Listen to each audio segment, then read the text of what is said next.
Hey guys, CryptoDad here again. Thanks for joining me on the Saturday night live stream, live from Michigan, where you can throw out questions and I'll do my best to get them answered. We'll talk about Bitcoin. We'll talk about the news.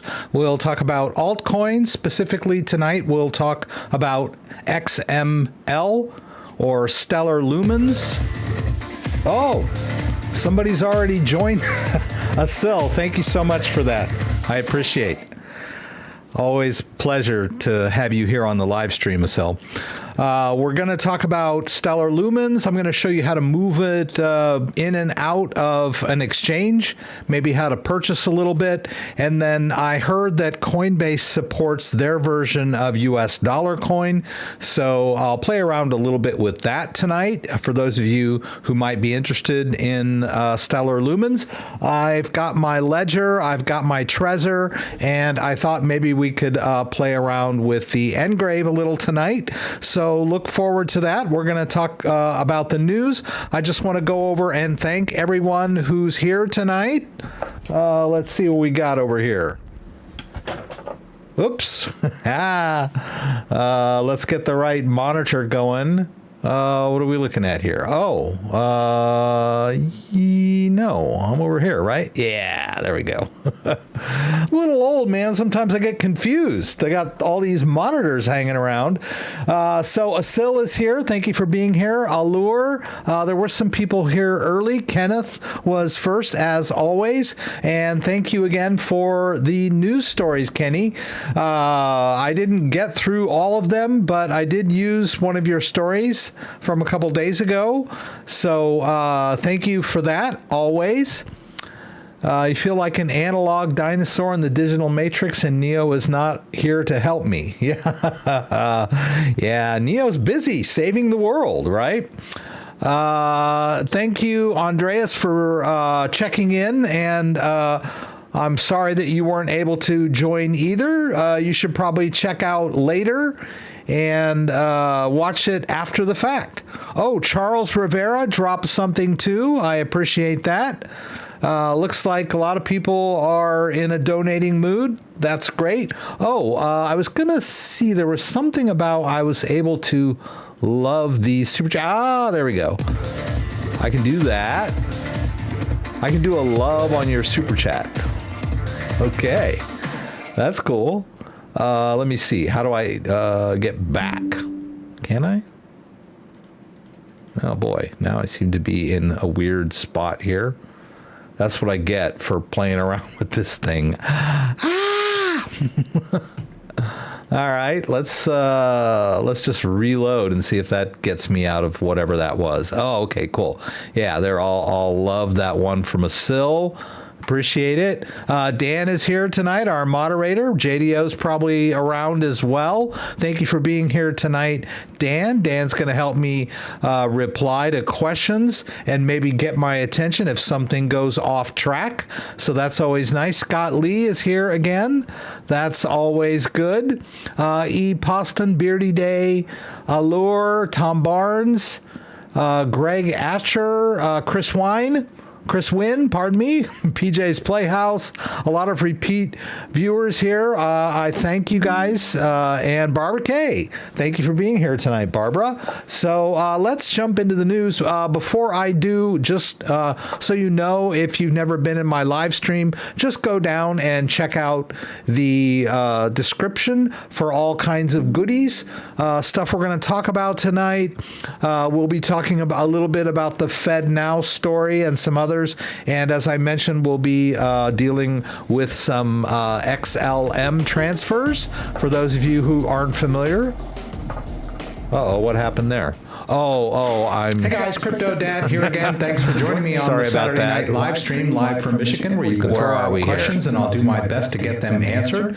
We'll talk about Bitcoin. We'll talk about what am I doing here? We'll talk about altcoins specifically tonight. I don't know what I was doing there. Yeah, I had a tab open that had the live stream going, and it caught up to us, right? Yes, this is a real professional operation here, guys.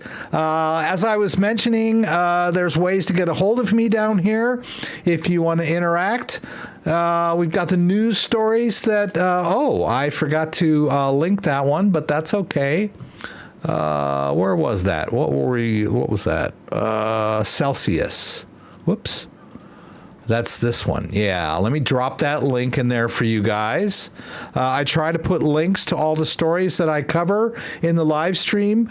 I always get frustrated when I'm watching other YouTubers talk about news stories and they don't give me links down in their description. So I kind of have to squint at, their screens and try to figure out the web address that they're at, so because I want to read the story. So I always try to provide links for you guys. And I've got a bunch of affiliate links down here below for services that I recommend, and hardware wallets that I recommend, and cryptocurrency exchanges that I recommend. You can check them out through these links, totally free. If you decide you want to buy anything while you're there, I'll get credit for it since you used my link. So I would appreciate it if you did that. Looks like Joseph just dropped something. I'll wait until the dancing whatever comes up. I think it's a cat tonight. Let's go over here. So Bitcoin dawdles. There it is. Yeah, it's a cat. Joseph, thank you for that. I appreciate it. I forgot to mention that I apologize for not being here last Saturday night.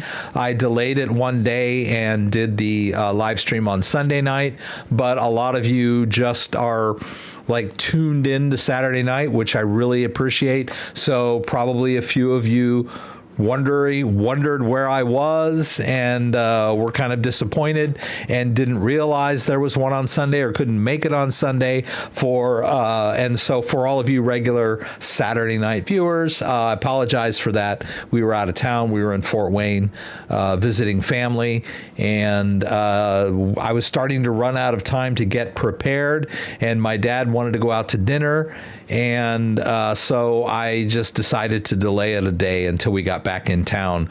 But and I have to say, I came out on top of that deal because we went to this place in Fort Wayne where they had ribs. I can't remember the name of it. It was just amazing. The ribs were just really good. So I had a good dinner, and we even brought some home and ate Sunday night on those ribs. So it was great.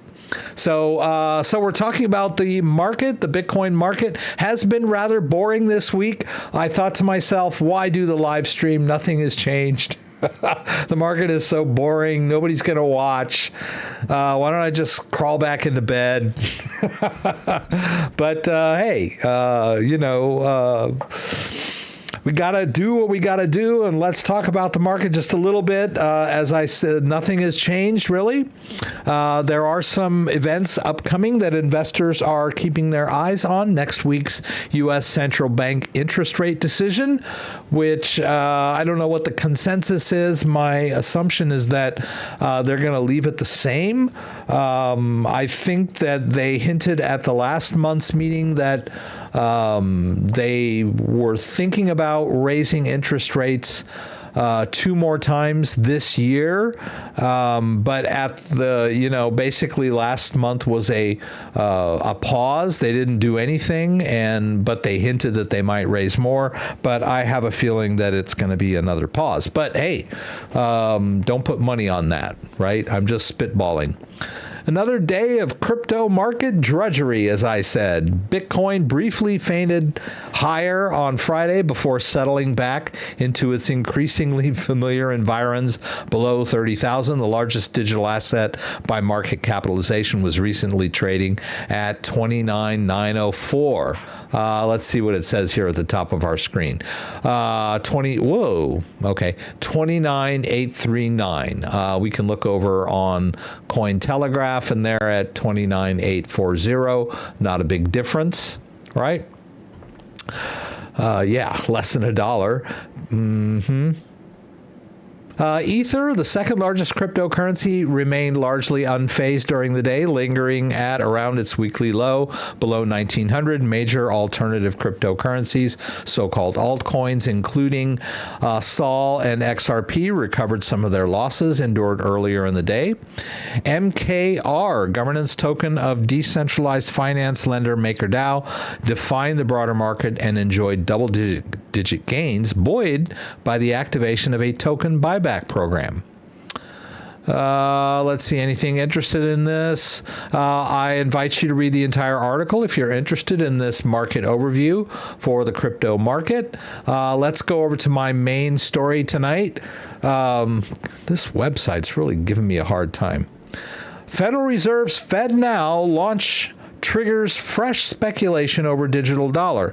So the FedNow service, which is a high-speed bank transfer service sponsored by the Federal Reserve of the United States, launched this week. And a lot of people are speculating that it could be a step towards CBDC, a central bank digital currency. But the Fed is denying this. They're saying it has no connection whatsoever to central bank digital currencies. We will see, right? FedNow is currently not tied to any initiative for a digital U.S. dollar or the crypto space in general. Experts warn that the system might end up as a precursor to the infrastructure for a CBDC. The Federal Reserve denies that its new instant payment service, FedNow, is in any way tied to the digital asset space. But experts say the new system could lay the groundwork for the infrastructure needed for a potential central bank digital currency in the U.S. And so this week's announcement has led to a fresh airing of warnings about potential privacy and control risks around a digital dollar. On Thursday, the Fed officially launched the service, which makes the process of sending payments in the U.S. almost instant, as opposed to a few hours or days that sending money from account to account currently takes. Some crypto enthusiasts saw the release as a form of validation because the FedNow project adopts a key goal of the digital asset industry, moving money around easily and quickly and at any time of the day or week, even if banks are closed. FedNow will operate 24 hours a day. This is a payment system, not a digital token. Okay. But the Fed now might be prone to some of the same concerns shadowing central bank digital currencies. Some lawmakers and political leaders, especially among Republicans, have expressed concerns. Yeah, we get it. It seems like I'm just repeating myself. Then it could, if it's not to become a programmable CBDC, it could theoretically be used to block payments for items the government doesn't favor, or to cut people out from the financial system who are seen as threatening in some way to governing authorities, aka political opponents. Now, I'm not so sure how much this is integrated. I don't know if this means that when I do a withdrawal from Coinbase on the weekend, that I will get the money quicker. I mean, sometimes this bank transfer from Coinbase to my bank, sometimes I didn't see it until until Tuesday if I did it on the weekend. What's interesting is that at least Coinbase has always, and PayPal, have had accelerated services that they charge extra for that will give you an instantaneous transfer, seemingly, as far as I recall, almost any time of day. So I don't know what those were and whether those premium transfers will now be obsolete because of FedNow. I thought FedNow really was just transfers between the Fed and its member banks. I don't know that it really affects the little guy like me. We'll see. But it has launched, and it has sparked a lot of speculation and or controversy. So that's the big story now. Where will the FedNow service lead us? We shall see.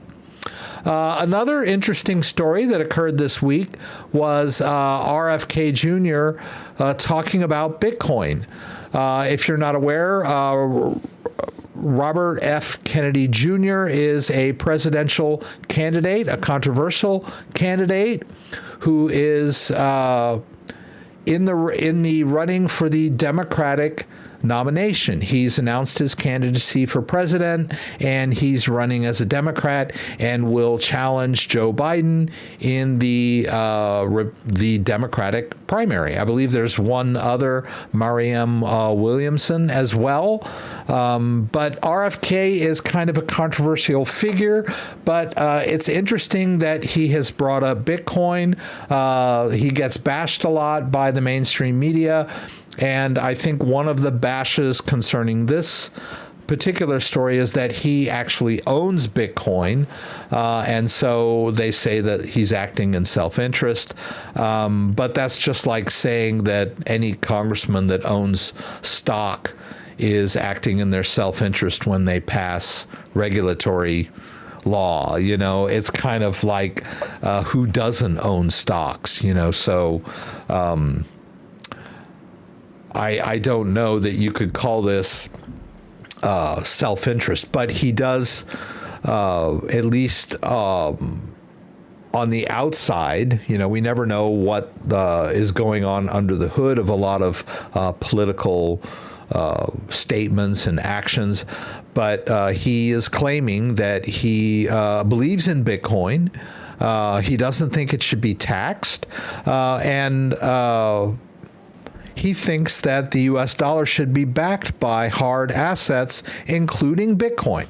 So basically, he's saying that Bitcoin is a viable commodity that should be used to back the U.S. dollar. He is saying that Bitcoin transactions should not be taxed, which is a big deal to a lot of crypto owners. I believe when this story first broke, there was some confusion that he was talking about all of crypto not being taxed, but he was only referring to Bitcoin, which is kind of in a class by itself, because it is a decentralized open source project as opposed to some altcoins, which are more like companies, right? But Bitcoin is kind of in a class of its own. Right. So he unveiled a plan to exempt Bitcoin from capital gains taxes when it is converted into U.S. dollars and to begin to back the greenback with real financial assets. Now, this might, if, you know, this is very specific, Bitcoin to dollars and dollars to Bitcoin. Bitcoin swaps might still be taxable under this plan. Right? Because he's only talking about converting Bitcoin to dollars. Now, if you converted Bitcoin to Ethereum or you converted Bitcoin to stablecoin, you might still, you know, it might still be thought of as a taxable event as it is now. So we'll see where this leads. And of course, this is just him making a campaign promise, which isn't really a law in any way or form, right? But it's good. You know, it's good that a presidential candidate would talk about Bitcoin this way, because it might affect other candidates' platforms. You know, a lot of times a fringe candidate that talks about an issue that resonates with the voters is kind of testing the political waters. And if his polling goes up due to this, other candidates may follow suit and mention Bitcoin in their platforms, right? So this is a good thing for Bitcoin and the crypto community in general, as far as I'm concerned. Really an interesting development, all right? Let's see, we got a good story about the Celsius situation. I have a few friends that had assets in Celsius, and it looks like they might be seeing their be able to withdraw their assets finally from Celsius. I don't know what the timeline on this is going to be, but they have reached a settlement to exit bankruptcy. That may, right? This is not a cut and dried, right? That may allow the return of assets to customers and end its bankruptcy proceedings. Bankrupt crypto lender Celsius Network reached 2 settlements that allow it to return assets to customers and end its bankruptcy proceedings. The settlements will be analyzed. Any responses and objections should be submitted to the court by August 3rd. That doesn't give you much time if you want to dispute this, but it sounds like a pretty good deal for anyone that had assets on their platform because they're going to add on 5%. So I have a few friends that had some Bitcoin that they had deposited in Celsius, and hopefully they'll be able to get that back due to this new development. So that's good news. And then the story about the crypto that we're talking about tonight, Stellar, which is it's in the same class as XRP, although XLM is a little bit more community friendly, and I don't know that it's open source. I'm not sure. I should have checked that. Let's see. But it is more community oriented than XRP or Ripple. XRP is a business oriented cryptocurrency that is business model is to be used by big banks to make transfers. Stellar is more of a community project. Let's do Stellar GitHub and see if they have anything on GitHub. Well, yeah, it looks like they do have that it is open source, or at least partially open source and transparent. So yeah, it's a pretty cool cryptocurrency, and it has enjoyed a run-up this week because of the favorable ruling for XRP. It's sort of in the same category as XRP. So it has had a 70% rally week over week, it looks like. Registered a surprise surge, catapulting itself into the forefront of the crypto market frenzy. This surge has taken the digital asset on a solid price rally, propelling its value to new heights. Now, I don't know if it hit a new all-time high. That's interesting. Currently, XLM is trading at 16 cents, representing a 22.1 increase over the past 24 hours. And even more remarkable is its exceptional performance over the previous week, which has soared by 68.8%, dominating the top 100 roster of cryptocurrencies. Pretty cool. Primarily attributed to a significant development in the crypto space, Ripple Labs' legal victory against the SEC, and the solid performance of XRP, which has likewise registered an impressive 72.3 climb at the time of writing. So yeah, we'll talk about Stellar tonight. Let me jump in and just kind of catch up. Once again, I want to thank Asil, Charles, and Joseph for their generous donations during the live stream. I really appreciate you guys. I appreciate there were a couple of subscribers just before the live stream started. So thank you for that. Let's see who's talking about what we got here. Hey Rex, is the Ledger recovery option only for the Ledger X? Yes, that is correct. It is only for the Ledger X, and the Ledger recovery service is not available right now. They will not offer the recovery service until Q4 of this year, but that's not written in stone. They may delay that as well. We don't know. But as it stands, as far as they have said, the ledger recovery service is only available for the Ledger Nano X, and it's not active at the moment, right? It has not. They have just announced it. They did have a firmware update that supposedly gave the Ledger Nano X the functionality to interface with this service and export the private keys to a cloud backup, but they have not made this service available. So they're at current, there's no way to do this export of your private key out to the cloud, right? It's not active yet. But yes, only for the Ledger Nano X.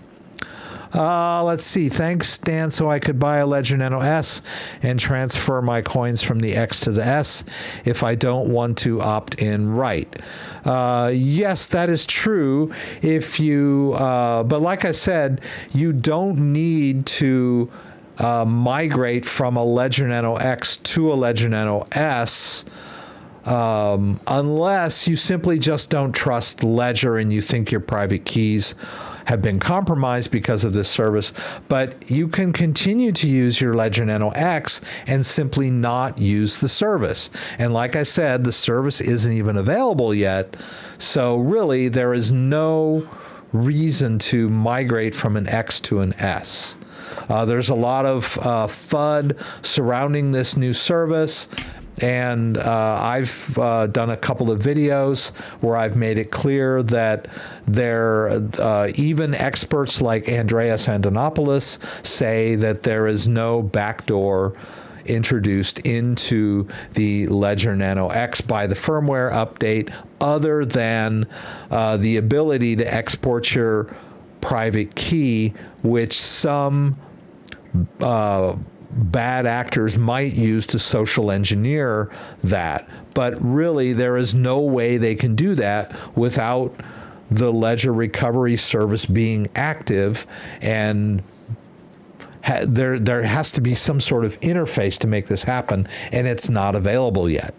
So I think the fear, uncertainty, and doubt surrounding the Ledger Nano X is way overblown. But if it makes you comfortable to migrate from a Ledger Nano X over to a Ledger Nano S, I'm not going to talk you. I'm not going to try. Well, I guess I am trying to talk you out of it, but that's completely up to you. But personally, I don't think it's necessary. That's just my 2 cents. Let's see. Scott is active, talking. That's always good. I love to have Scott here. You don't own a single stock. That's interesting. Make sure your social credit score is high before you invest in CBDCs. Let's see. Yeah, I don't understand how they will back cryptos with assets. I thought you were talking about this proposal by RFK about the backing the dollar with crypto, but interesting. Store gold. There is no gold company. You just mine it. XLM is going to be used by FedNow through Temerenos, if I'm not mistaken. I had not heard that. Interesting. XLM is involved in FedNow. I did not hear anything about that.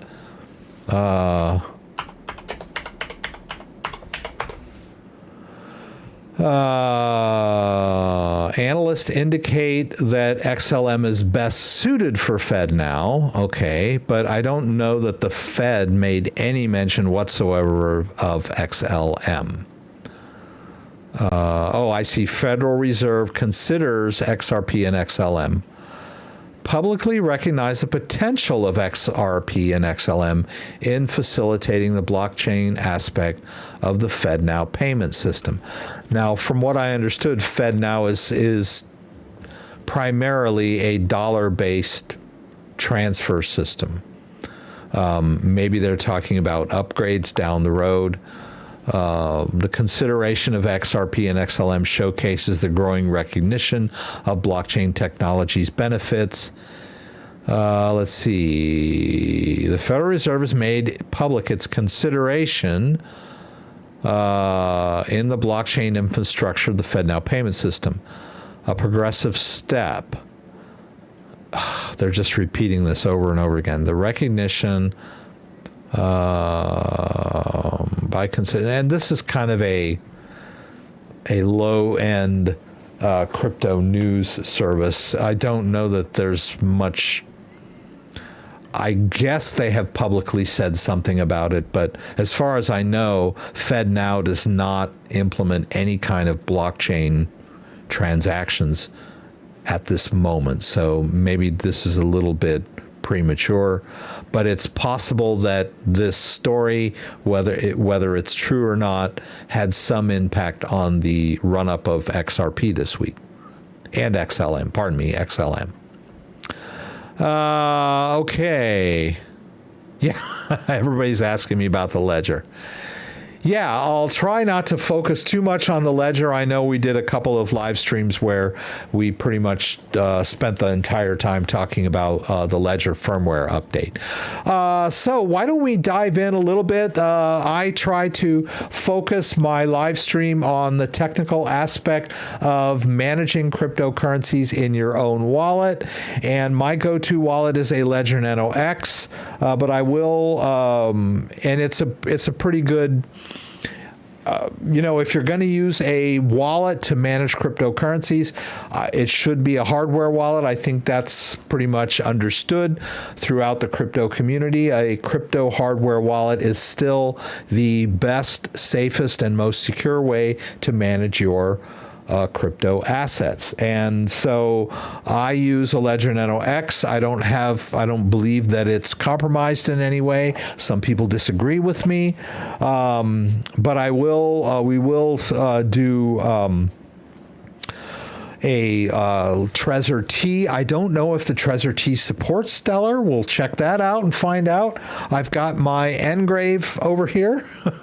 We'll play around with that. This is a little out of reach for most people. It's a $400 hardware wallet, so I completely understand why some people aren't using it. And the proof is in the pudding. The best-selling hardware wallet out there is still the Ledger Nano X, followed closely by the Trezor T, and then we've got the Ledger Nano S Plus and the S, and we've got the Trezor 1, and anything below that is kind of in the fringes as far as sales go, so I will focus on those two tonight. So first of all, let's go over to Ledger Live. I just wanted to let you know that there is a new feature in Ledger Live in the new update, and it is that they will no longer they will no longer nag you to update to the latest version of Ledger Live, which is the software. We're just talking about the software here. This is not the firmware of the device. This is simply the software that runs on your computer or your phone. And in the past, they will alert you up there at the top with the orange bar to let you know that there is a new version of the Ledger Live software or a new version of the firmware. And a lot of people were getting very confused and upset and paranoid over this recovery service, and so they were avoiding the firmware update. And when they were getting alerts that the Ledger Live software update was available, they were confused that it was the firmware update. So I was getting a lot of panicked people asking me if it was okay to go ahead and run this Ledger Live update, and I would tell them, yes, this has nothing to do with the firmware. So now they're muddying the waters even more by just not even asking you anymore if you want to update your Ledger Live. They simply, if you update the last Ledger Live update in the notes, and I think I'm still running that, so let's look at the notes, is telling you that one of their improvements of the latest version, which is 2.6 4.1 is that when the latest version of Ledger Live desktop app is available, it will now be automatically downloaded, same as the current experience in your Ledger Live mobile app, so the update will not interrupt you while using the app. So I don't know how well that's going to go over.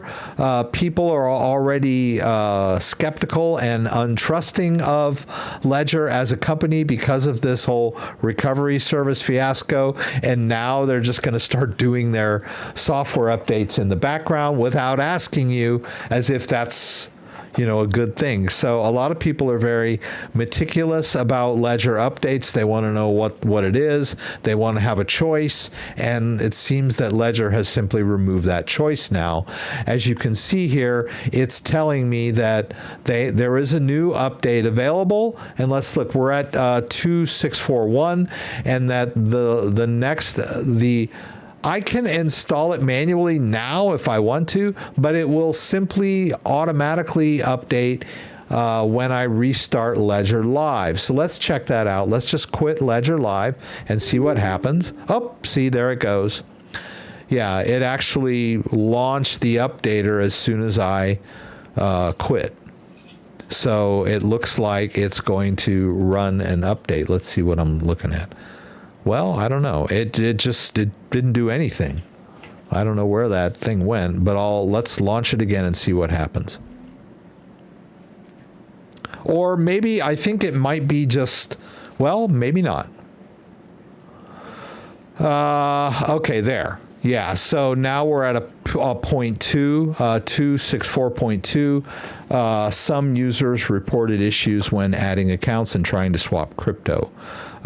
This was there was really nothing but a little bug fix, but you see how it works now. They will alert you when you open Ledger Live, but you really have no choice to run the update unless you just want to keep Ledger Live open and your computer on for the next 6 months or whatever, right? You're going to have to quit Ledger Live at some point. So yeah, that's the latest news. If we go over to the My Ledger section and we connect our device, whoops, I think I just accidentally clicked off of it. Yeah, I'll go ahead and connect my device here. Got my Ledger, and I'll just show you that this section is for the firmware and app updates. So I'll need to enter my PIN here.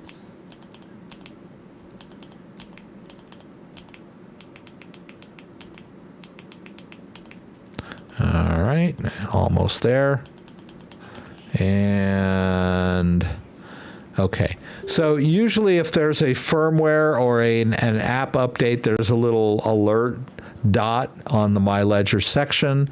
It wants me to, oops. Let me adjust this camera over here, see if I can't get that.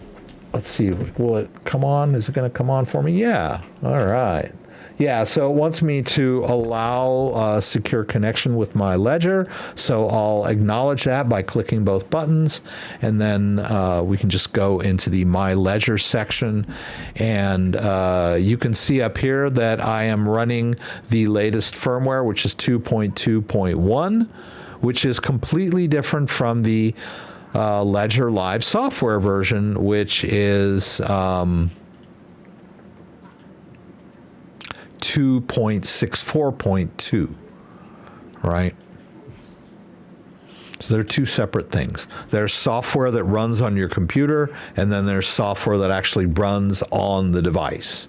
And you can also see that all of my apps are now up to date. There are no app updates. They will appear over in this little section, and it'll say something like, app updates available, and they will show you, like, sometimes the Bitcoin app or the Ethereum app or the Polkadot app or the Cardano app will need to be updated, because these apps are maintained by the developers of the respective blockchains. I don't know that Ledger ever actually updates the apps themselves. They might, but they provide an interface, or what's called API, Application Programmer Interface, for developers to keep their apps up to date, in sync with whatever advances or bug fixes or feature updates they're putting on their blockchains. They need to update their app accordingly. So apps need to be updated, firmware needs to be updated, and of course the software that runs on your computer needs to be updated. We should all be familiar with this, maybe not comfortable with this, but we update our phones, our iPhones, our Android phones constantly need updates. Windows constantly updates. It used to do it manually, but now Windows kind of runs its own updates kind of under the hood now as well.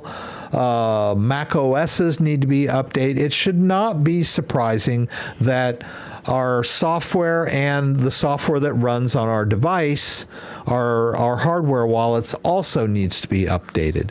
This is just what modern technology does. It needs to be updated because things get updated constantly. Features get added, security updates get added, bug fixes get added. So a hardware wallet that is unable to be updated is not very useful because crypto constantly gets updated. So it really shouldn't be a source of suspicion that hardware devices need updates, right? If they didn't, then you would simply have to buy a brand new hardware device every time something got updated blockchain-wise on Bitcoin or Ethereum or Polkadot or whatever, right? It's a good thing that they need to be updated. Anyway, we've talked about this stuff over and over and over again. There we go. Why don't we buy a little Stellar Lumens over on Coinbase and see how that can be transferred into our own wallet?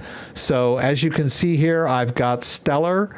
If we go to accounts, we can look at my Stellar account here. This is how I manage my Stellar in my Ledger Live, and my the private keys for this Stellar wallet are being held on this hardware device. So in order to transfer crypto in, I really don't need to do much on my device because the private keys are mostly there to validate outgoing transactions, all right? We don't need to worry too much about crypto coming into our wallets. That's a good thing, right? Why would I want to prevent that?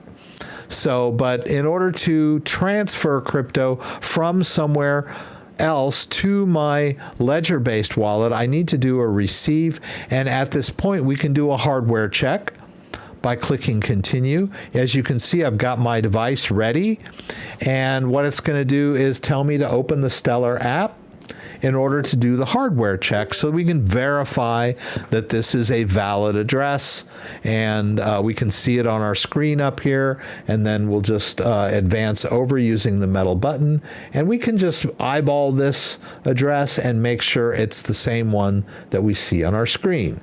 That's all well and good, and I'll go ahead and copy this into my clipboard, and then I'll click both buttons. Whoops. Okay, I'll advance one more over, and then I can click approve, and that all goes away. But I still have the address in my clipboard. So let's run over to Coinbase and just make a purchase. We can do a trade. If we do a trade, then we're going to need to make a deposit first of US dollars so that I will have something to trade. So I'll go ahead and do it that way. If you were over in, let's see, well, I'm in Coinbase Simple, we might call it. I could just do a, how would I do this? Receive dollars, USD?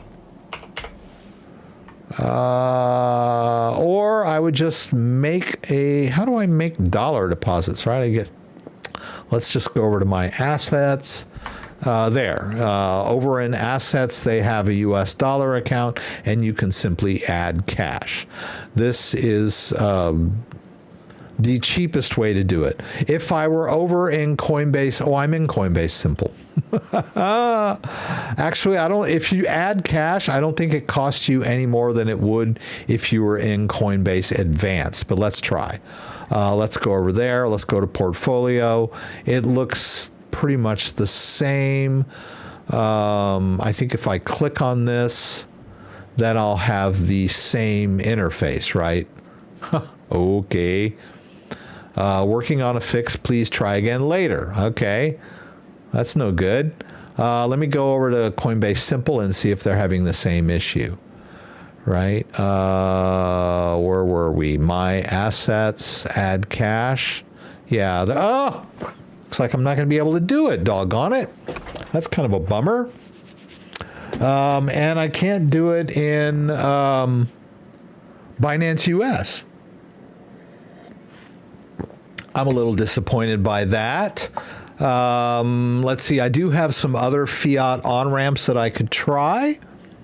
Let's turn off this camera. Let's try Kraken, because that's another way I can get dollars into my, into play, so to speak. So let's go over to Kraken. I could also do it in Uphold, but I think I would rather do it in Kraken. Let's sign in. I think I need to sign into my password manager because I did reboot my computer. I hit the wrong thing. Should be here, password. Yeah, I'm going to need to enter my master password.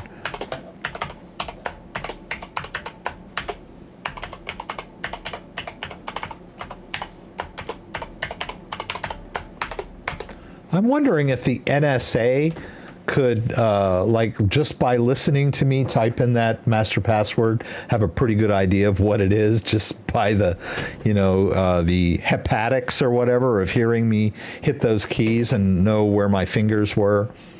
Yeah, you never know with those guys, right?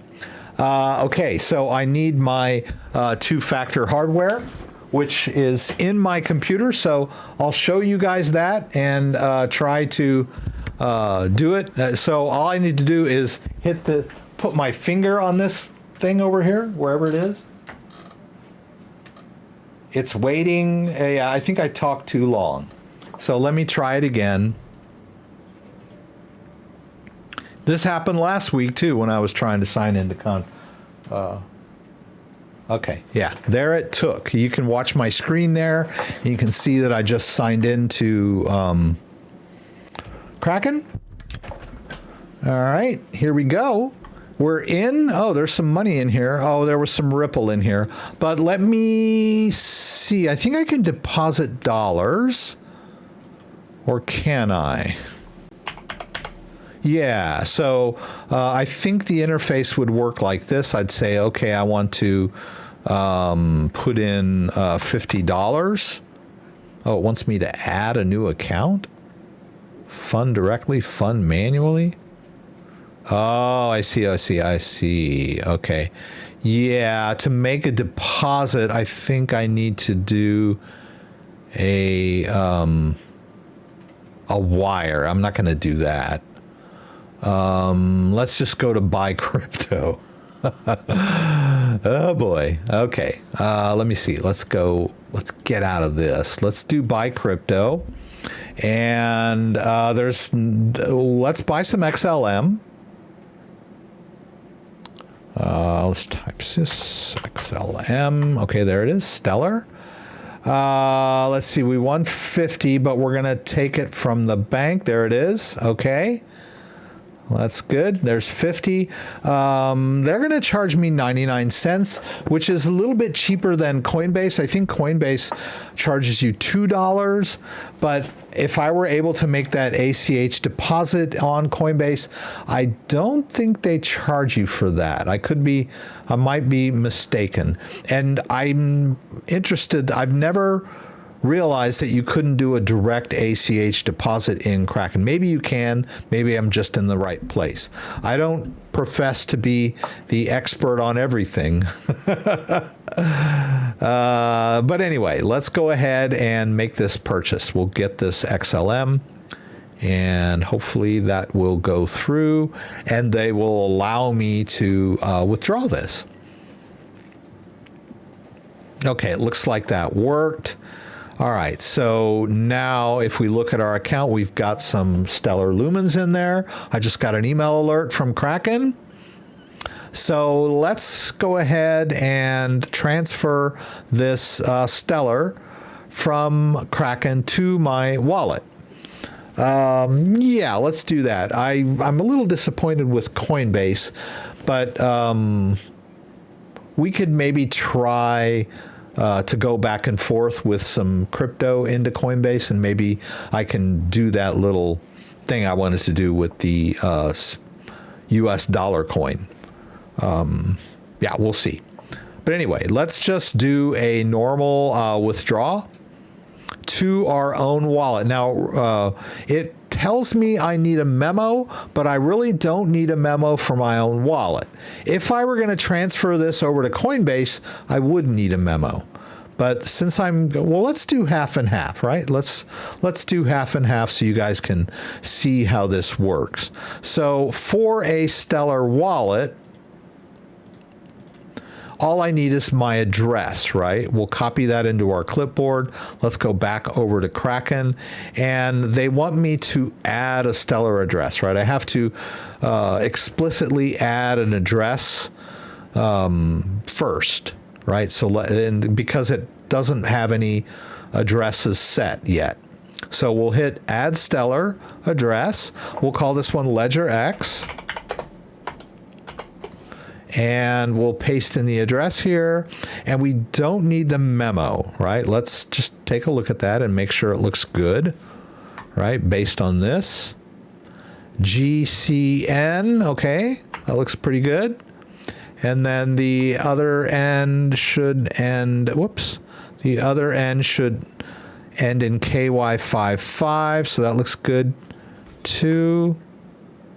All right. So, and like I said, I don't need this memo, but I'll go ahead and add it, and then both descriptions and address should be unique. Oh, I've already added a Ledger Nano X before. Let's just put a 2 on the end of this. Or Stellar.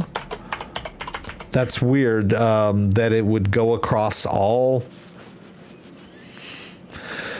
of the, because I have a Ledger Nano X withdrawal address associated with some other cryptocurrency, I think the XRP. But anyway, okay, if they want me to make them separate, I'll make them separate. Let's hit Add Withdrawal Address. Hopefully it'll accept that. It's going to send me an email, which I will need to open up and verify. And it needs to go to that email. There. It wants me to confirm this new withdrawal address. I'll hit confirm, and it should work. All right, so now when I go to withdraw Stellar, there is an address here, right? Why don't we do the Coinbase so that you can see how the memo thing works? Let's say we want to transfer from Kraken to Coinbase. I don't usually like to do exchange-to-exchange transfers. I prefer to always kind of keep it wallet-centric, but let's just assume that I want to send some to Coinbase, right? We may not even have to, but let's just say that we're going to try that. So we'll go to My Assets. Let's do it in, it doesn't really matter whether we're, when we're making a deposit, whether we're in simple or advanced. We just do send receive. We say we want to receive an asset, and we tell it that we want it to be Stellar. All right. And they're going to give us both an address and a memo. So why don't we add this to Kraken? So let's say that we would, let's go ahead and just add one more. Or can we do it? Yeah. Add new withdrawal address, right? Before we make this withdrawal. We'll say add new withdrawal address. We'll call this one Coinbase. Stellar. All right. And then we'll paste in that address.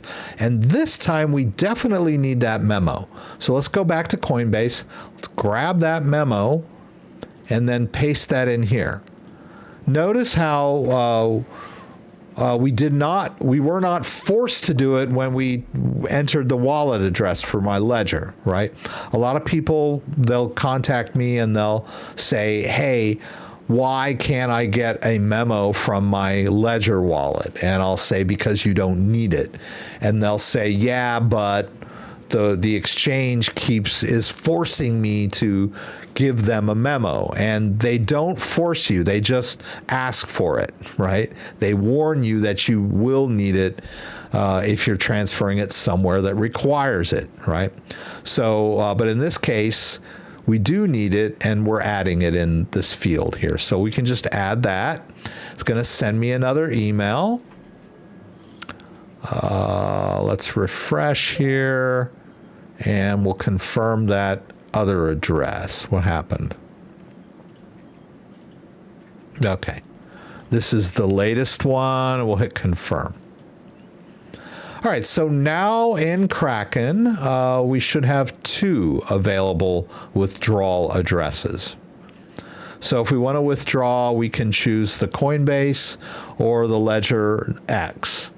So let's do the Ledger X first. Let's do 50%, which is like, all right. And then we'll choose withdraw XLM. And there's an overview. The fee is very cheap to withdraw XLM. We'll click withdraw, and it said it was successful. So pretty good. Now, Kraken does not ask you for your 2-factor when you want to make a withdrawal. They simply ask for it when you log in. So once you're logged in, they assume you're you, and they don't force you to enter it to make a withdrawal. Coinbase does. Let's go over here and kind of hang out and see if some more Stellar comes into our wallet. That would be nice, wouldn't it? Should come in rather quickly, I believe.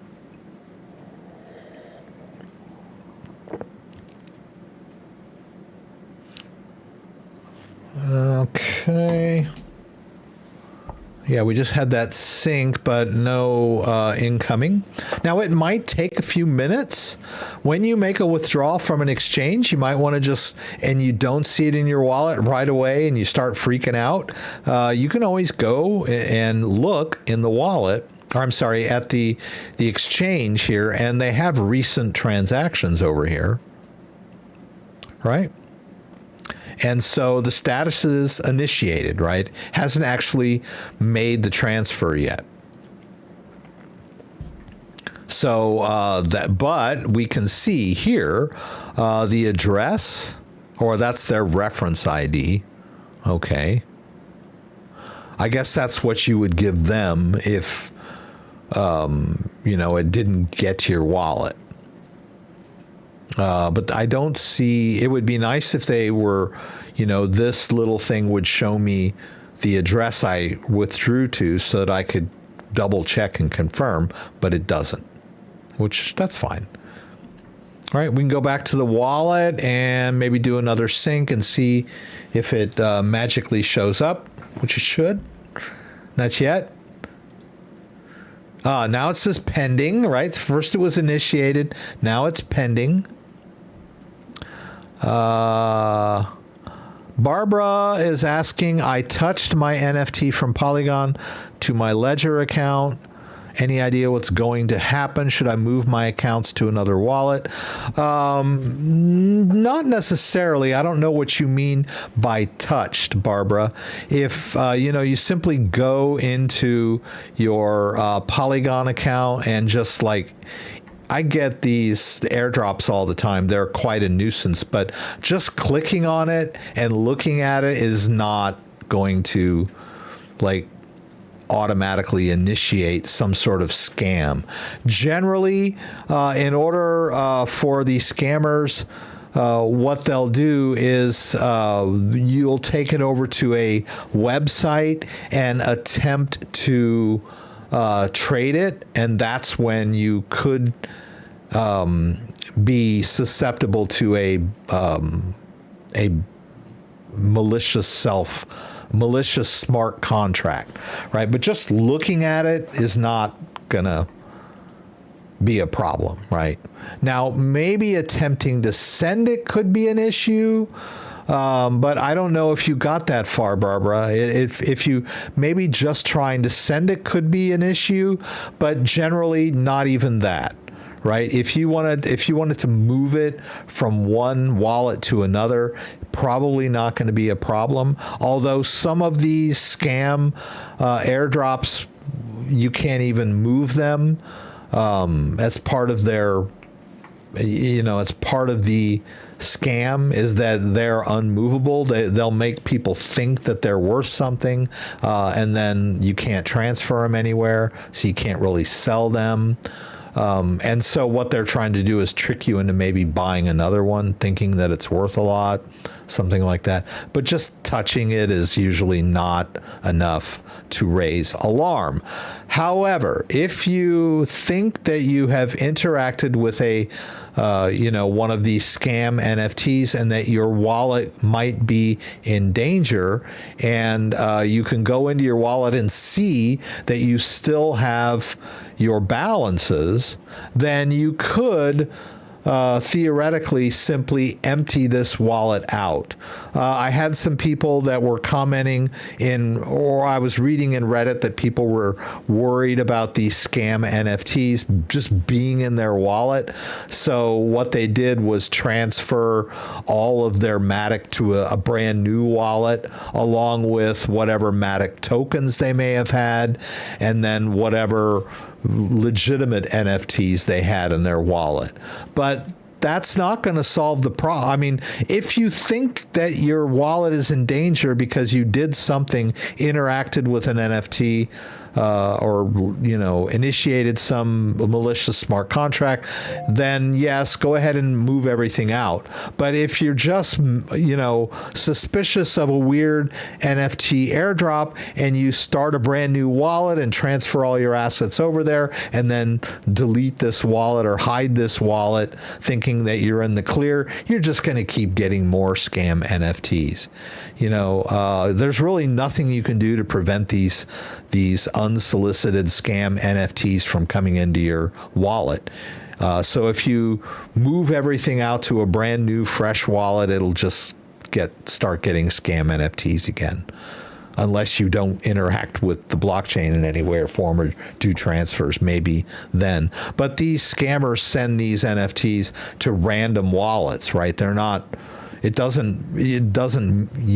have to interact in order for your wallet to somehow be targeted for a scam. Just like scam phone callers and scam texters, they just have an algorithm that generates random phone numbers. So, a lot of people, they get on these do not call lists and they think they'll be safe.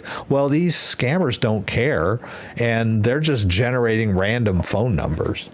So it's not going to protect you. So it's just pretty much the same thing. Just don't interact with them. Let's see if our stellar came in. It doesn't look like it. Okay, there. All right, so the stellar came in. So that was successful. Why don't we go ahead and transfer the rest of it over to Coinbase and see how long that takes?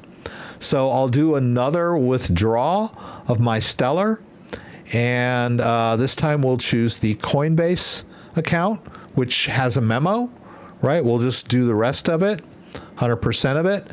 Let's do that withdraw, and it should, and the transfer fees are really cheap. And that was good, right? So now you can see we've got 2 outgoing transactions, right? I just got an email alert from Kraken that one went out. Hi, Dad. Yeah. You claimed an NFT and you're worried that it might have been malicious. Yeah, I don't know. I don't know exactly where you went to claim this. A lot of these NFT minting, these minting processes are malicious. But I would assume that if you did something,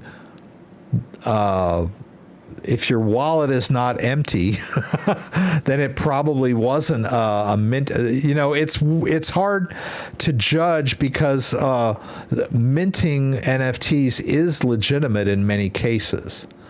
So if you minted an NFT and it's in your wallet now and you think it was okay, you may not have any reason to worry. But there are a lot of minting scams out there where the minting process asks you to open the wallet and authorize something that is malicious.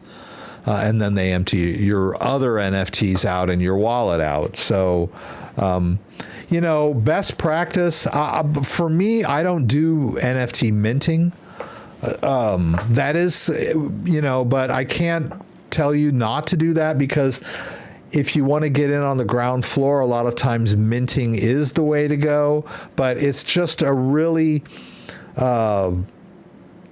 it's a very dangerous environment out there, especially if you don't know what you're doing. And, they're going to promise you the moon and say, oh, yeah, if you want to get on the ground floor, you should go mint this NFT. It's free. And then it turns out to be a scam. A lot of them are, and a lot of them are not. So for me, I don't do NFT minting personally. If I don't really buy NFTs. I don't think they're really good investments because my personal experience is that you really need to know what you're doing and be in the space and do a lot of research, and just like buying stocks or commodities. And if just buying an NFT I used to think was an investment and that it would go up over time. The NFTs are not like that. If you buy an NFT, it might be valuable when you buy it, but over time they tend to become less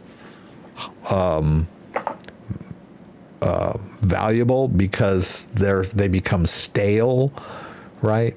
I don't know of any NFTs that are long-term investments. They're usually short-term.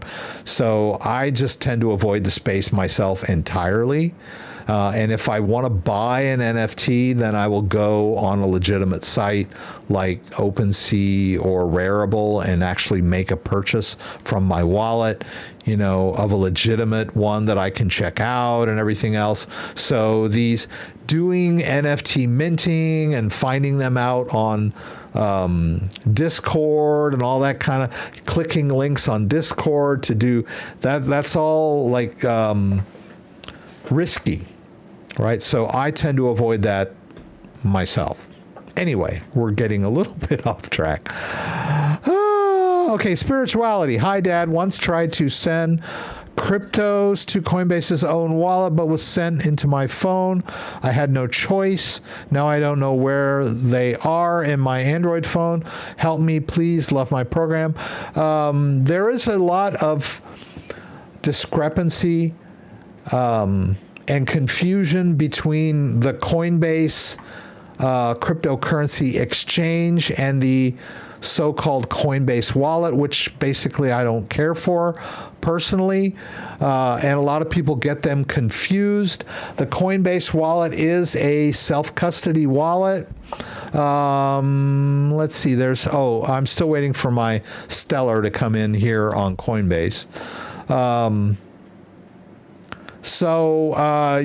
And people get confused, and if it went, I don't understand what you mean by it forced you to go into your phone. I don't get that. If you have a Coinbase wallet on your phone and the assets are in that wallet, then you should be able to transfer them out to an exchange by simply doing a transfer. So I need a little more information about what it is exactly happened. Spirituality. Maybe you could send me an email. My email is in the description, and give me a little bit more information about what exactly happened. But if you made a transfer into your Coinbase wallet, you should be able to see it in your Coinbase wallet. Unless you transferred an NFT. Did you say it was an NFT? You just said cryptos. So I'm not sure what you mean by that. Was it Bitcoin? Was it Ethereum? Was it an ERC20 token? I need more information on it. Bought crypto from Kraken, must sell it back at Kraken or other exchanges. Okay, too. Thank you. Yes, I've had this question before. Crypto is crypto. So if you buy crypto on Kraken and store it in your wallet, you can. It's the same crypto wherever you send it. So if you have XRP, if you have XLM, it's the same asset, whether it's on Coinbase or Kraken or Gemini or Uphold. They will all honor the market price of that particular crypto. It doesn't matter where you bought it. You can sell it anywhere. It's just like a dollar. If I were to tell you, if you went to the ATM at Chase and you got $100 out of the ATM at Chase, and then you took that $100 cash over to, Huntington Bank or Lake Michigan Credit Union, they're not going to tell you, oh, wait a minute, those dollars came from Chase, we can't accept them. Right? So you understand how dollars work. And if you go into the 7-Eleven to buy a pack of cigarettes, they're not going to tell you, oh, this dollar is only good at Chase because you got it at Chase, right?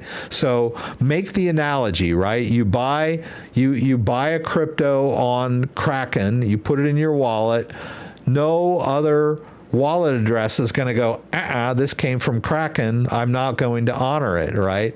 You just saw me transfer some crypto from Kraken to Coinbase. And once it arrives, we will find that for tax purposes, I don't know what you mean by that either. If it gets moved from one place to another, that is a non-taxable event. If you buy it on Kraken and then put it in your wallet and then move it to another exchange and then trade it on the other exchange, then you will need to track and trace that for tax purposes. However that works, right? You can use an accountant that's familiar with crypto, and he will ask you to give him all the information from all of your exchanges, right? So he might be able to trace the transfer history of whatever you've been trading back and forth, based on the information that you give him from your exchanges. You can also use crypto tax software you can tell it which exchanges you use, you can tell it which wallets you use, and then you track and trace all those transfers so that the tax basis is accurate, right? So you buy it on Kraken, and then that's a cost basis, right? You paid a certain amount for it on Kraken, and then you moved it from here to there to there and there and there, and then it ended up somewhere else, and you bought and you traded it for a higher price. Then you have to use whatever cost basis that you used when you bought it on Kraken. Whatever price you paid for it when you bought it on Kraken is the cost basis for when you traded it on a different exchange, right? So yes, all that comes into play. But as far as, I guess maybe I didn't quite understand your question there. But yes, you don't have to send it back to Kraken to sell it for tax purposes. You can sell it anywhere, but you will use the cost that you paid for it on Kraken as your cost basis when you calculate your crypto taxes, right? So whatever price you paid for it on Kraken is your cost basis, but you don't have to go back to Kraken to sell it for tax purposes. You can sell it anywhere. You just have to remember how much you paid for that particular asset when you trade it. I know it's screwed up how crypto is taxed. I'm still waiting for this Stellar to show up on Coinbase. Now, it might not show up on Coinbase in a timely manner. I would like it to, but I'm not sure. Right? So if I go to my primary balance, I don't see any indication that it's hit. Let's go over here. It still says pending it still says pending in Kraken.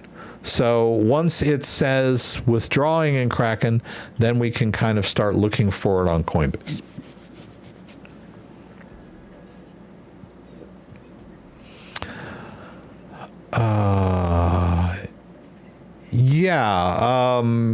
You get, I don't know what it is about Polygon, but Polygon wallets do get a lot of spam NFTs. You get spam NFTs in Ethereum wallets too. All these NFTs in my Ethereum, these are legit, but you can actually hide them. They'll still be in your wallet, but if you don't want to look at them, you don't have to. You can just right click on them and choose hide, and you won't see them in your wallet. They're still there. You just won't see them. Right? And yeah, I mean, I think the reason why you get so many more scam NFTs on the Polygon chain is because the transfer fees are cheaper, right? If a scammer has to spend $5 to send you a scam NFT, they're a lot less likely, right? The NFT transfer fees on Polygon are next to zero, so that's why they do that. Right, but you can hide them. And as you can see, there's like a crap load in my wallet. I just ignore them personally. But I know there's one or two that I actually bought. Yeah, it was very tedious. But I mean, if you're OCD about it, I mean, you can just hide them when they come in. And if you did not buy this NFT, then don't hold out any hope that it's worth something. I don't think I bought this one either. Let's get this one out of the way. I know there's one in here that I bought somewhere, but I don't know where it is. I think it might be that Stoned Ape Club thing. Yeah. But yeah, they're not going to do anything. So I just ignore them personally. But I don't know, like I said, I don't really interact much in the NFT space because it's just, you really have to be like immersed in it for it to be an investment. Unless you just like them, right? You just think they're cool, then, buy them, hold them, and whatever. And you just don't like seeing your collection clouded up with all these other scam coins or scam NFTs. So yeah, maybe just go through and prune your collection of all the, and even if it's a real, like you actually bought it and you accidentally hide it, you can get it back too. It's not that hard.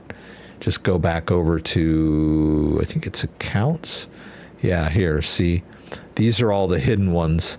So if I were to have accidentally hidden one that I didn't mean to hide that was actually one that I bought or something like that, you can go back in and like unhide it by just clicking X. Yeah. Let's check over here in Kraken and see. Yeah, I don't know why it's taking that one so long. Yeah, it seemed like the one that went out to the wallet went a lot quicker. So we might be waiting a while, which is another reason that I'm not a huge fan of exchange-to-exchange transfers, because, you know, they tend to like blame each other. You go, hey, I sent an NFT, where is it? Or I sent some Stellar, where is it? Coinbase will go, where'd you send it from? You'd say, oh, I sent it from Kraken. And Coinbase will say, oh, well, then call Kraken. And then you go to Coinbase and say, you know, I'm waiting for or you go to Kraken and say, I sent an NFT to Coinbase and it's not there yet. Why? They'll say, I don't know, ask Coinbase. You know. So, yeah. I was kind of hoping that this one would go through. Why don't we see if we can send a little bit to Coinbase from our wallet? Just do that, right? Let's do an outgoing. Actually, let's play around with some other wallets besides Ledger tonight. I promised you guys I would do that. So let's disconnect this one and let's connect our Trezor. I wanted to kind of show you, you know, with the Trezor situation, whether we can use Stellar or not. I'm going to go ahead and enter my little pin here. As you can, I'll just show you this. All right, this is my Trezor T. I need to enter my pin. Whoops. So I'll get that done.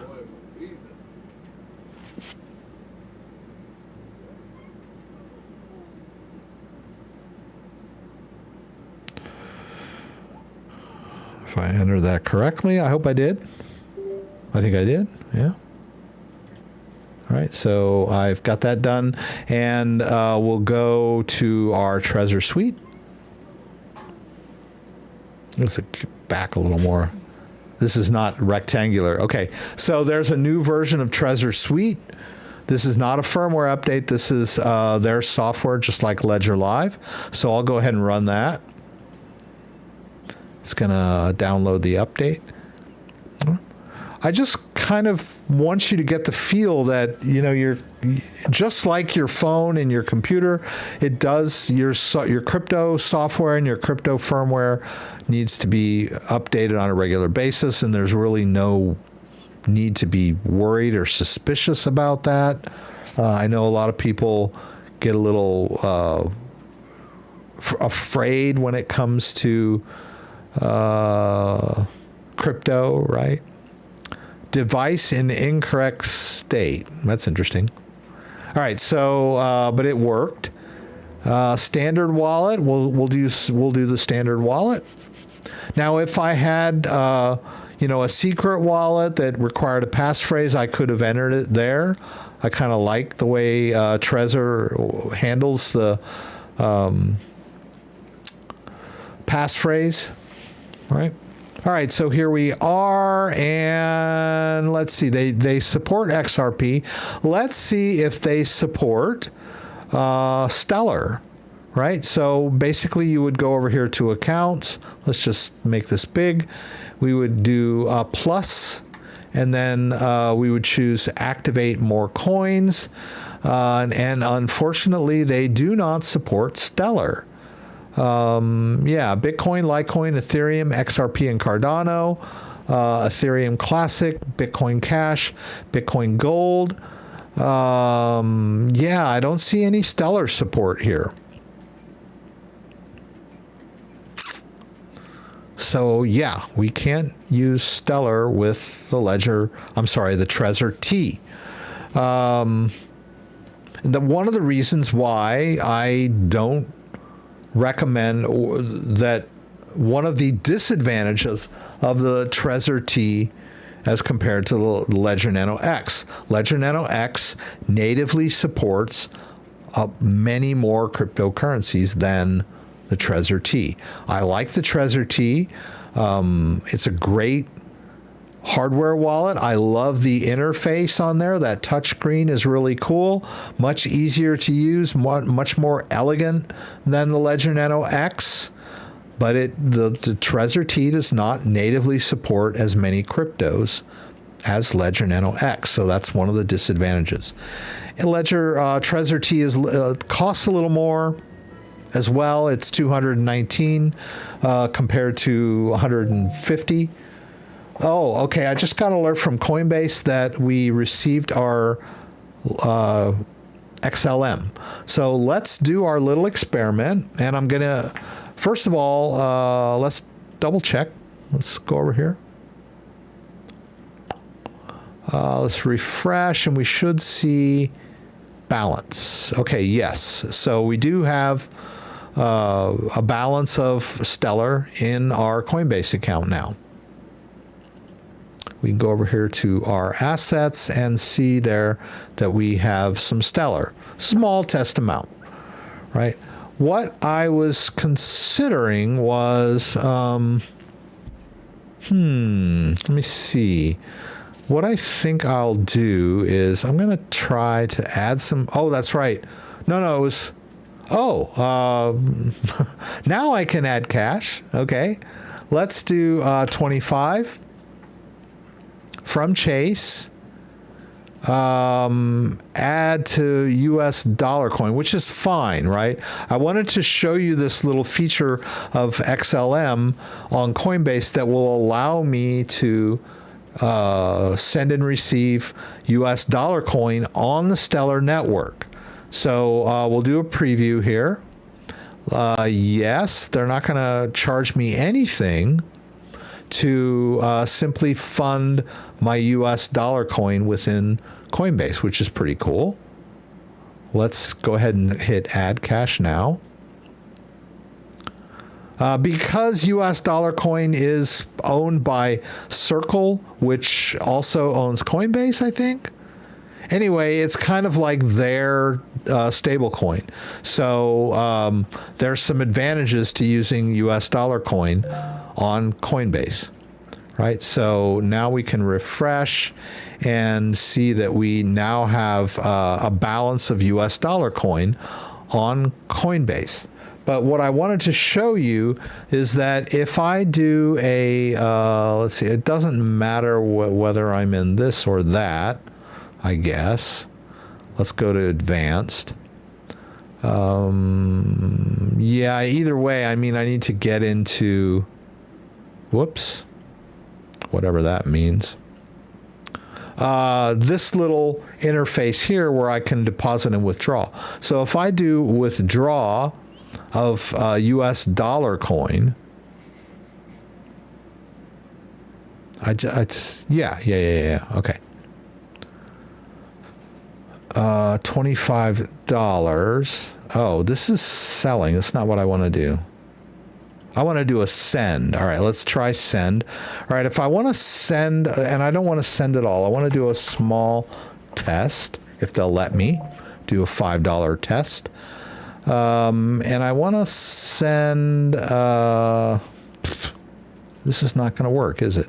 Okay.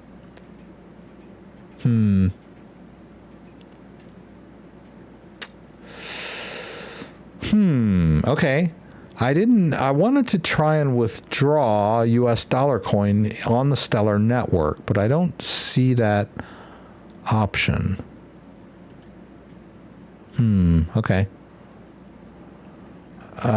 Yeah, I don't think they'll let me. It's not asking me which network I want to use. Let me go to this one and see. If I do a send receive of my US dollar coin and I say 5, yeah, they just give me a 2 field. All right. Let's do it the other way around then, because I saw that earlier. So if I want to receive US dollar coin into my, existing account, here's where the multiple networks comes in. And you can say, okay, instead of using the Ethereum network for US dollar coin, I could use the Stellar network. But that would mean that I would need some Stellar in US dollar coin format, which I don't have right now, unfortunately. So let me think. How could I get that? I wanted to withdraw some US dollar coin on the Stellar network, but I didn't seem to find that. Well, I could withdraw Stellar, I get that, but I wanted to sort of withdraw this on... Well, let's see what happens if I just use my Stellar address. Matthew Fisher just subscribed. Thank you very much. Let's go in here. Let's do a receive. Let's get this address, which we did earlier. I'm going to skip the hardware check. Let's just go over to Coinbase and see what happens if I paste in the Stellar address. What's it going to do? Oh, hey, there it goes. It recognized it. That's pretty cool. Let's do 5. I just want to make sure. Yeah, let's do 5. So I pasted in a Stellar address, and it recognized that it is a Stellar address. And it's asking me for a memo, but I don't need a memo because it's going into my wallet. So let's see what happens. It's only $5, right?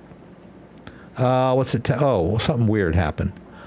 Aha, the address does not have trust enabled. Okay, which is cool. I understand that, because in order to put a new asset in your Stellar wallet, you need to add it to your trust list. So let's check that part out. So I'm going to start from scratch here. Let me get out of this if I can. Can I? Log out. Okay. I want to show you the entire process, right? So if we, let's attach our Ledger device. And I promise I'll try to get to that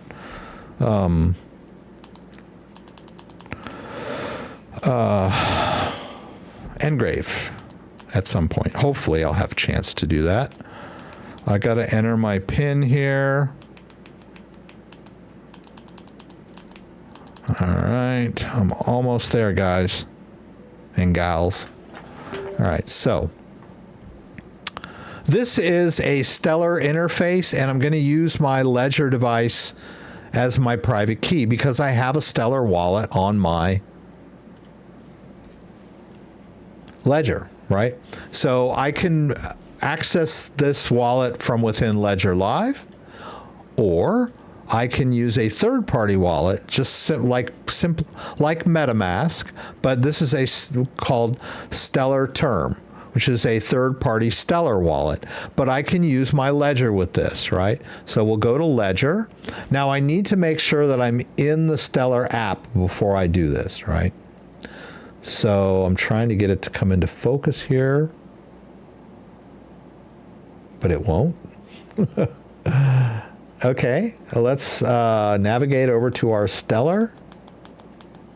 All right, there's Stellar. I'll hit both buttons. I need to be in the Stellar app so that when I go to connect with Ledger, and there it says it. Oh, thank you for the subscription, FM Just, or is it FM Just Subscribed? I don't know. Or is it FM Just Subscribed?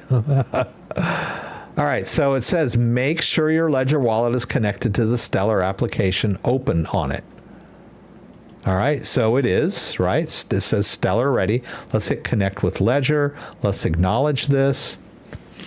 And here's my Stellar wallet. And notice the balance is the same as it is in Ledger Live, right? I'm looking at the exact same wallet. I'm just using a different interface. As far as I know, Ledger Live does not support Stellar tokens. I don't see any tokens in here. So in order to deal with tokens, which is that US dollar coin, I need to use Stellar Term or some other third-party wallet. Now I'm going to go down here to the bottom. Was it? Or where is it?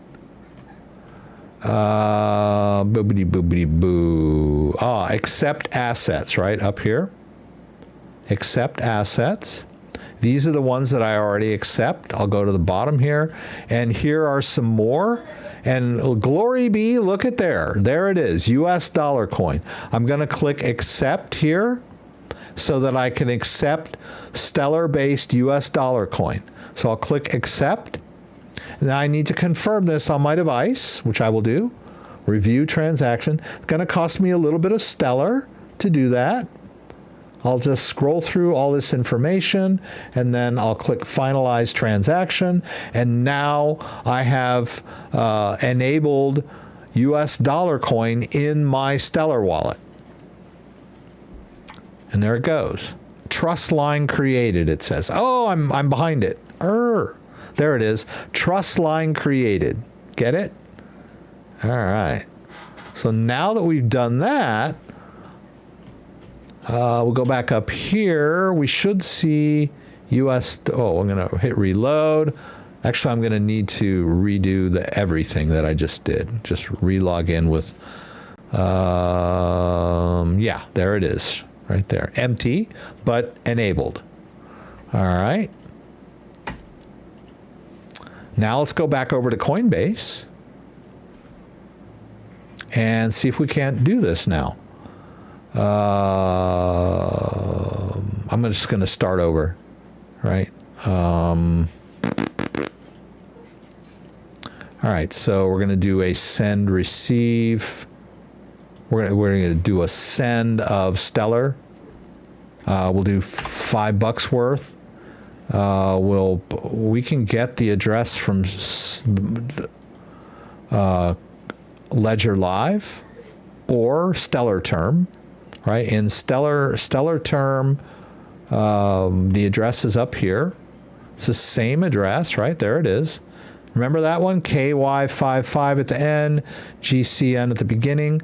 We'll just copy that. Let's just try this again on Coinbase. We'll paste that in there. All right. And now we don't need the memo because it's our own wallet. Let's hit continue. And bobbity boo. Are you sure the XLM memo isn't required? Yes, I'm sure. Yeah. And off that $5 goes.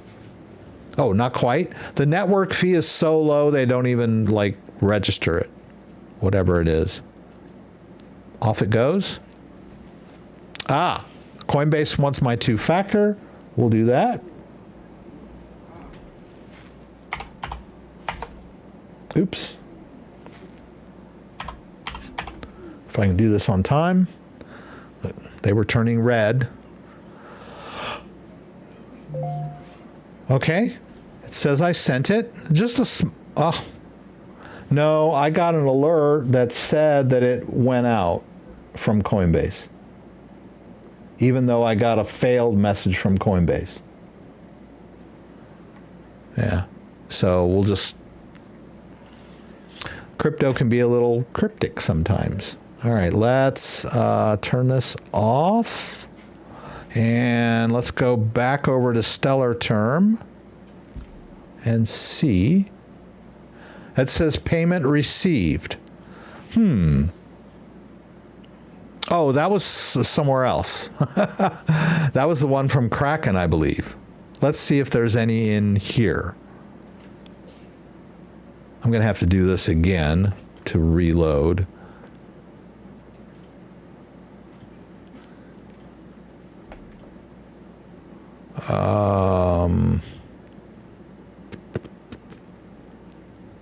Yeah, maybe it's not going to work.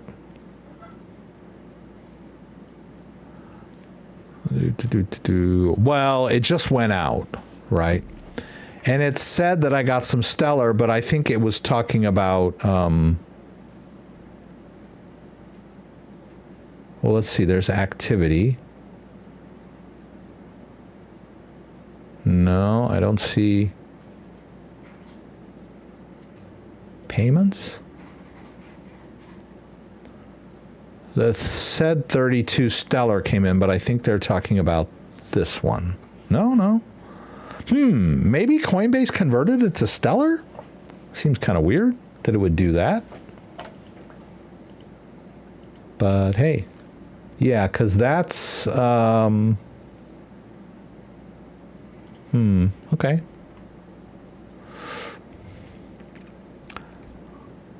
what I was hoping was that I could see it in my wallet and send some back to Coinbase as US dollar coin and see what happens. Yeah, well, it said it says the 154 came in, the 32 came in, but the 32 might be that US dollar coin, but it looks like it came in on Stellar instead of US dollar coin. That was weird. Let's go back, see if we can. Yeah, because this is still empty. Bye, Scott. It's good to have you. Let me check this wallet and see. I don't see 32 in this wallet.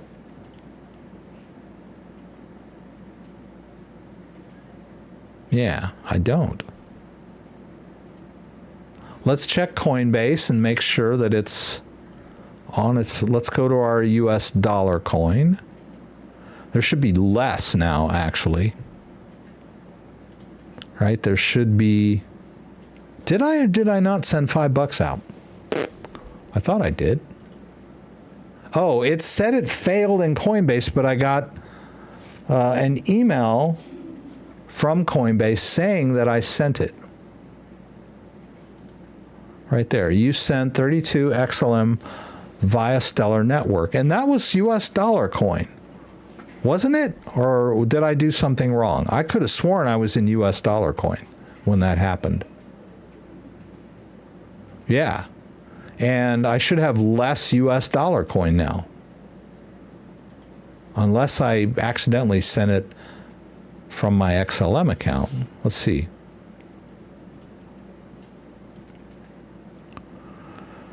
Let's see. Yeah, it said I sent $5 worth of XLM out. Okay. Interesting. I could have sworn that I tried to send that out of my US dollar coin account. Very interesting.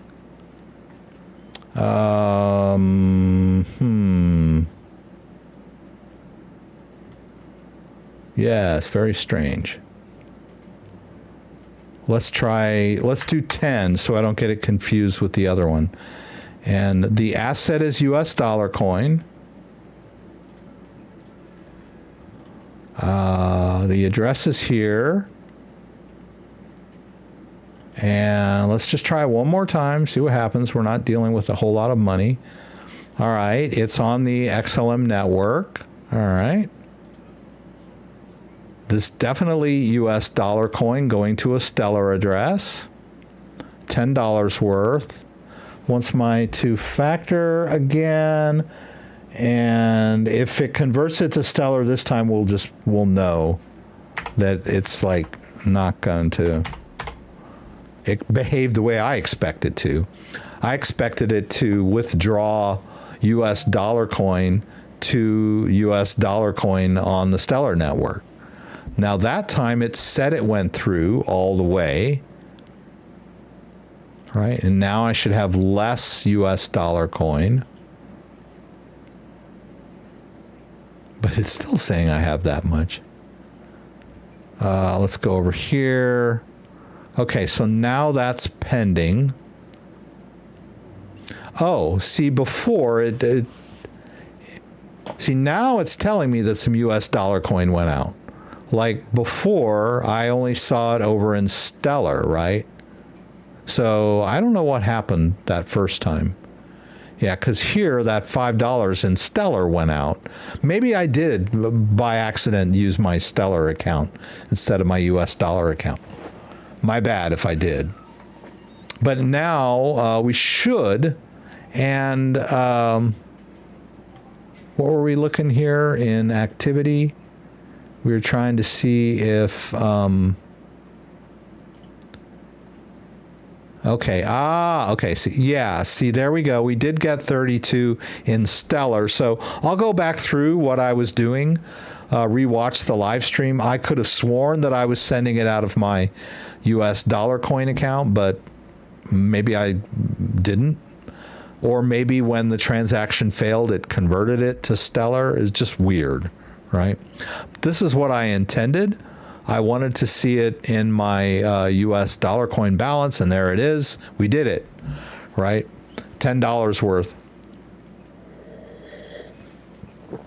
So that's one of the good pieces of news concerning Stellar is that Coinbase supports transferring on the Stellar network for its US dollar coin stablecoin, which is pretty cool.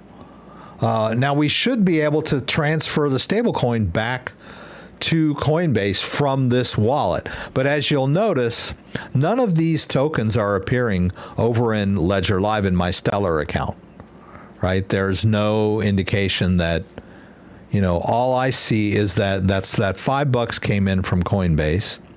The 25 came in from, now the opt-in did show up in my, see that opt-in, right? That showed up. But it doesn't give any indication of what that was all about. Oh, there. Oh, it does show the token. Lo and behold, that's an interesting development. Okay, so but I'm curious as to why my other tokens aren't showing up in Ledger Live. Okay, there it says add asset. Yeah, I should, maybe in a minute or two we'll see. There. Boom, there it is. Well, I take back what I said about Ledger Live. It does seem to support Stellar tokens.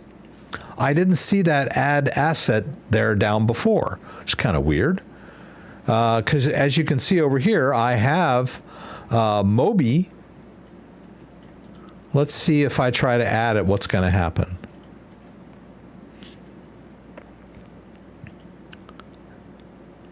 Okay, well, that's weird. What's that? You already have this asset. Okay. Choose an asset, Mobi. No results found. Right. So there are a bunch of Stellar tokens that Ledger Live doesn't support, right? That I actually have in my wallet, like this Aqua network, right? In fact, when I do, when I say add asset, I don't see anything except US dollar coin, which it claims is already there. And if I try to paste in any tokens that I'm aware of, they're not showing up in Ledger Live. So it's kind of weird how Ledger Live is handling it. But it does, in fact, see my 10 US dollar coin in Stellar. Interesting. Fun stuff. Let me pull out my Engrave. Oh, okay, so I guess I did send Stellar the first time. I got mixed up. Pardon me. Do you believe Fed will now be integrated in the U.S. exchanges on-off ramp? I don't know. I was wondering that earlier. I made that offhand remark that when I make a withdrawal from Coinbase, will FedNow actually make that transfer faster, right? I don't know how FedNow is integrated into the banking system, but it's my understanding when you withdraw cash from Coinbase, once it's in US dollar, format in your Coinbase account, then basically it's just a transfer between Coinbase's bank and your bank, right? I don't know what bank Coinbase uses, but I use Chase. It's a pretty mainstream bank. I have some other banks too, but I would assume that if I withdraw cash from Coinbase, it just goes from their bank to my bank, and hopefully, I would hope that FedNow will facilitate that faster and 24/7, but I don't know that. Right? I'll have to play around with that. Stellar is on Ledger. You have to add them, add account, and verify with the Ledger. You can add a Stellar account if you don't already have one by choosing the add account. Right? If you don't have Stellar in Ledger Live yet, then you can add it. And I think if you already have one account, you can add more than one if you want to. Right? It's probably going to ask me to, well, I already have the Stellar app open, so it's not going to ask me to open it. Right? Stellar is already open. So, but it's going to show me that, okay, you already have one Stellar account. Do you wish to add another? Well, we'll see how that goes. So yeah, I mean, Stellar, you could pretty much, I mean, if you want to play around with Stellar tokens and that kind of stuff, then you might want to use third-party wallets. But if you just want to store some Stellar in your Ledger account, then Stellar is fully supported, right? So yeah, they see my my existing account. That's why it's dim, because it's already in there. And it even says there's one token in there. So pretty cool. Oh, we'd call this one Stellar 2, whatever. Right? But you can add more than one, right? But I'm not sure how to access that in Stellar Term, right? But there you go, right? I've added a second Stellar account, and then there's my first one. So not bad, right? And we've even got the 10 US dollar coin in there. I don't know that whether they count that as part of their total in dollar value. Yeah. Why don't we send it back? Oh, wait, let's do Engrave, right? Let's see if Engrave supports Stellar, which I think it does. So the first thing I'll do is go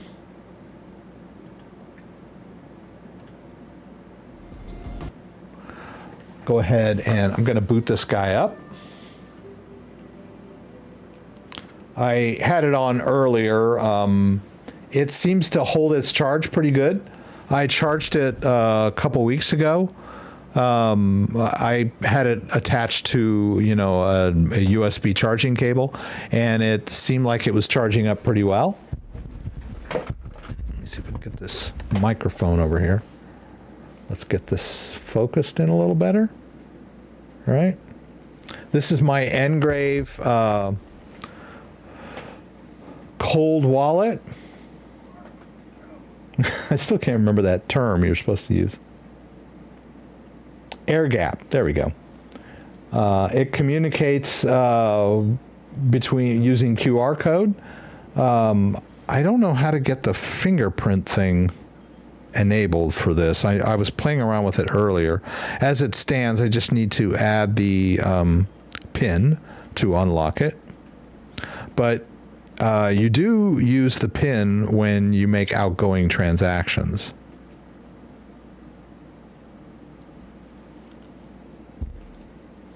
All right, so in order to add an asset, I need to go up here, tap that, and I need to just search for it, right?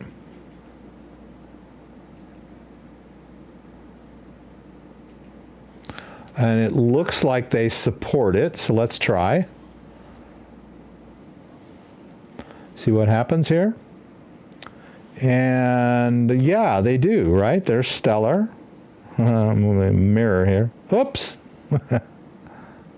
Yeah, they support. Okay, Rex. There. Come on, Rex. Jeez. All right, Stellar. There it is, Stellar. Ah, come on, Rex. All right, so if we want to deposit some Stellar in here, basically we just need to go to the app. Oh, I'm not going to be able to show you this because I could not get my phone to sync up earlier. Yes, that's going to be a problem. Oops, not this one. Yeah, I have a phone app that allows me to share my phone, but I couldn't get it to sync up earlier. Was having issues with it. I don't know if it's the phone or the app, but yeah, it just won't connect. And I used to have this issue. It's called X Mirage, and it works great usually, but I'm having some issues getting it to sync up to my phone. So I can't really show you the wallet interface here because I can't share my phone with you. It's just not working. Doggone it. Maybe I'll do the Engrave next week. But at least we know it can manage Stellar, but I can't show you the interface, unfortunately. Why don't we just go ahead and send this US dollar coin back to Coinbase and see what happens? Right. So if I'm on Coinbase and I want to do a receive of US dollar coin, and I tell it, okay, I want to use the Stellar network. Right. It's going to give me a Stellar address with a memo. Right, so we'll do that. We'll hit this. And let's see if we can send it out of Ledger Live. I think we can. Ledger Live is going to support that token. So I'll hit send. And yeah, I could choose Stellar or the sub token. I'll enter the Stellar address of Coinbase, the one they just gave me, this one. And I'll grab this memo. And see, here's what's a little bit tricky. Because it says no memo, you need to make sure you choose memo text. I don't know about these other ones, memo ID, memo hash, memo return. I'm not familiar with those. I've never used them. But memo text seems to work just fine, even though they're digits, right? I put them in as memo text. So we can double check that again. We got the memo, we've got the address. Right. Let's go ahead and turn the camera on so you can see what's going on my device. I'm in the Stellar app already. Right. Let's hit continue. We'll go ahead and just send it all. It's going to probably cost me a little bit of Stellar, not much. We'll hit continue here. The Stellar fees are so low, they're registering as 0. We'll hit continue again. And now we're going to need to authorize this outgoing transaction. We'll hit review. Whoops, there's the text. There's the fee. There's the source address. There's the send. There's the destination address, which is the Coinbase address. We can double check that one more time. 6EA looks good, right? We'll hit finalize. We'll hit both buttons. And so off that goes. And that is a Stellar-based US dollar coin token. And it should, when it gets into Coinbase, just become US dollar coin. That's the way that works, right? So that's another one where Coinbase doesn't care where it comes from. If it comes from the Polygon network, if it comes from the Ethereum network, as long as you use the correct address format, once it hits your account, it will be, for all intents and purposes, simply US dollar coin as far as Coinbase is concerned. And then you can, withdraw it or trade it or whatever as US dollar coin once it hits. There, it came in really fast, right? Now I have $25 in US dollar coin, right? And we can look here at the balance and see that I have an incoming US dollar coin transfer from the Stellar network. Pretty cool, right? So I just kind of wanted to play around with Stellar tonight. It is a little bit complicated because it has the memo field. But it is kind of a hot coin right now, so I wanted to kind of put that out there.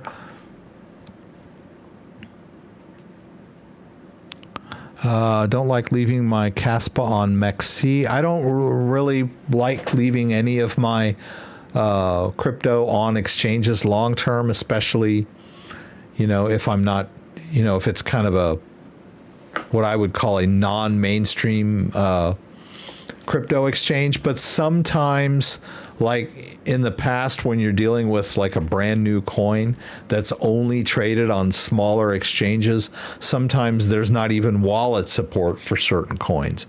I remember there were some coins that I bought on certain exchanges that there was no way to put them in my own wallet, so I just left them there. Sometimes you have no choice. Yeah. All right, guys, I'm going to sign out now. We'll just go over here. I've still got a couple of minutes left, but I'll just do my outgoing stuff. Don't forget, I do this every Saturday unless it's an emergency, but I will be here again next Saturday, God willing, 6 p.m. Eastern Central Time. Please join me again for the live stream from Michigan, where you can throw out questions and I'll do my best to get them answered. Hope to see you there. If you like this video, give me a thumbs up. If you would like to subscribe to my channel, I would appreciate it. When you subscribe, there's a little bell that you can click that will allow you to be alerted whenever I post new content. Once again, thanks for joining me and hope to see you again soon.